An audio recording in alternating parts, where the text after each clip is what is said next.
পাতি কুটা হয়, চাউল কুটা হয়, পিঠা বানানোর জন্য। পিঠা বানানোর জন্য। ধান আসলে হ্যাঁ। আর গমটা বার করেন না এখন? না, গমটা বাগান দেয় না মনে হয়। না।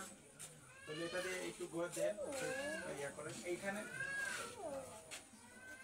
এসে দেখি ঐতিহ্যবাহী গ্রাম বাংলা, এখানে ওনারা চাউল দিবে, চা পাতা গুড়ি কুটবে, গুঁড়ি কুটে এবং চাউল কুটে এখান থেকে গুঁড়ি দিয়ে সেই পিঠা বানাবে। সেই পিঠা কিন্তু খেতে খুবই সুস্বাদু।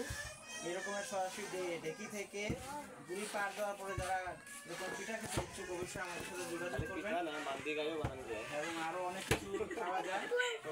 তো এরকম ঐতিহ্যবাহী খাওয়ার জন্য অবশ্যই আপনারা যোগাযোগ করবেন। এগুলো এখন বর্তমানে বিলুপ্তির পথে, এগুলো বিলুপ্তই বলতে গেলে।